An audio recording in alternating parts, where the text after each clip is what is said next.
नमस्कार दर्शक बंधु मु पवित्र चलतु जाणी आज दिन सबकि टॉप न्यूज अपडेट देश विदेश आरंभ कर ओडिशार समस्त गुरुत्वपूर्ण खबर जापर आज भिडियो न्यूज देखा पूर्व आपण मान अनुरोध आपण स्वास्थ्य जत्न नियंतु नुआ नुआ बिजनेस कर आगू बढ़ु आमको हृदय भल पाते न्यूज गोटे लाइक कर चैनल को सब्सक्राइब कर दिंतु चलतु नजर पकड़ आज प्रथम खबर पर आज प्रथम खबर पुणी थे फेला कोरोना 5 दिन में 1700 वाला 7 मृत देशर लगातार भाव में वृद्धि पाई कोरोना मामला गत 5 दिन में 1700 कोविड मामला रिपोर्ट होती संख्या 27 को वृद्धि होती। केंद्र स्वास्थ्य मंत्रालय अनुजाई मे 30 तारिख सुधा सारा देश में 2710 मामला पंजीकृत होती। पूर्वर गोटे सप्ताह 752 मामला रिपोर्ट होता। मामला निरंतर द्रुत गति वृद्धि पाई सूचना मिली। परवर्ती खबर रथयात्रा पुरी गड़ 1000 बस चलित वर्ष रथयात्रा पुरी गड़ 1000 बस रेगुलर बस स्वतंत्र परमिट भी दिज्व। पुरी को सारा राज्य गड़ बस पुरी को गड़ 1000 बस रेगुलर बस स्वतंत्र परमिट देवे सरकार। ये समस्त गाड़ी पार्किंग व्यवस्था मालदीपाट रोडे करू बड़दाण्ड जाए चलो 100टी बैटेरी गाड़ी आसुवा यात्री एक मूल्य धार्य करेंगे सरकार। धार्य मूल्य ठारू कौन बस अधिक टंका नहीं पारे ना निष्पत्ति होती सूचना मिली। परवर्ती खबर संस्था है एलपीजी गैस सिलेंडर कमिला दर 19 केजी एलपीजी गैस सिलेंडर मूल्य 24 टंका ह्रास पाई जे आज लागू हेब। ऑयल मार्केटिंग कंपनी गुड़िक आज दर ह्रास नहीं घोषणा करिछि।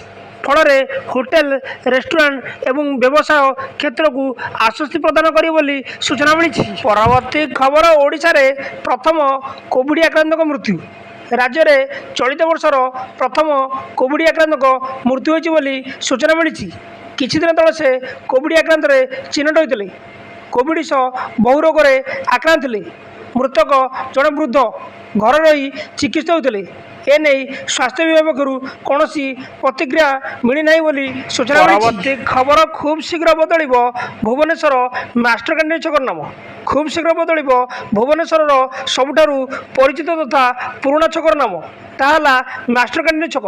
यार नाम परिवर्तन करने अंटा भिड़ी ओडिया भाषा साहित्य और संस्कृति विभाग एने संस्कृति विभाग राजस्व विपर्यय परिचालन विभाग को चिठी लिखिं। यह स्थान नाम ओडिशार वीरपुत्र रखाଯିव बोली सूचना। परवर्ती खबर नाइजेरिया रे भयंकर बन्या 28 जनकर मृतदेह उद्धार लगाण वर्षा बेहाल नाइजेरिया अस्तव्यस्त हो पड़ी जनजीवन।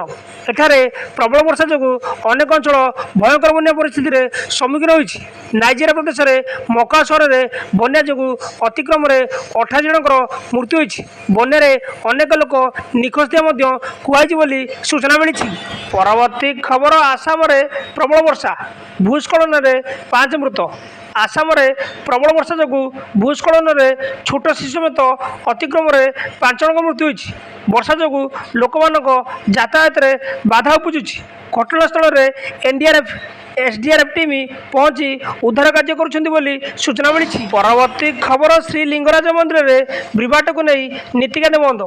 श्रीलिंगराज मंदिर में विवाट को नहीं नीतिकांत बंद रही।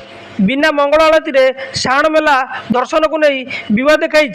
केदारगौरी मंदिर में सरीनी दियों बह बड़ू सेवायत मंदिर खोली भक्त को साण मेला दर्शन कराई।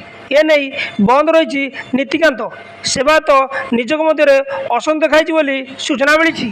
परवर्ती खबर दिल्ली रे पिला कोरोनार नुआ भारिएंट 60 वर्ष महिला मृत्यु सारा देश में कोरोना मामला द्रुत गति वृद्धि पाई। गत गोटे सप्ताह मध्य सारा देश में 2000 अधिक सक्रिय मामला रिपोर्ट होती। यही समय राजधानी दिल्ली में प्रथम मुंड कोरोनार नुआ भारिएंट रे प्रथम मृत्यु मामला रिपोर्ट होती। एठारे जड़े 60 वर्ष महिला मृत्यु होती सूचना। परवर्ती खबर असुस्थ टिटलागढ़ विधायक कथा मुख्यमंत्री आशु आरोग्य कामना कले।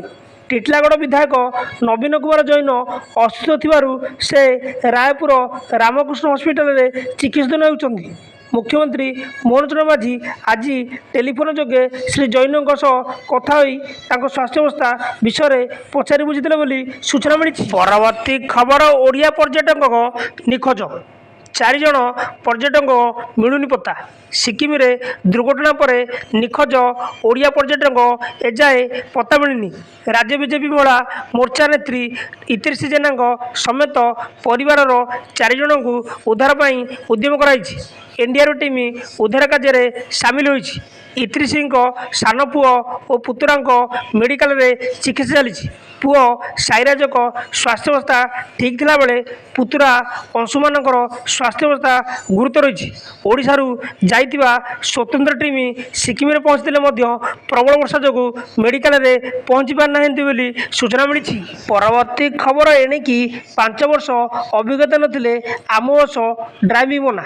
ଗତ କିଛିଦିନ ହେବ ଆମୋ ବସ ଦ୍ୱାରା ଅନେକ ଦୁର୍ଘଟଣା ଘଟିଛି। ଫଳରେ ଅନେକ ଲୋକଙ୍କ ଜୀବନ ମଧ୍ୟ ଯାଇଛି।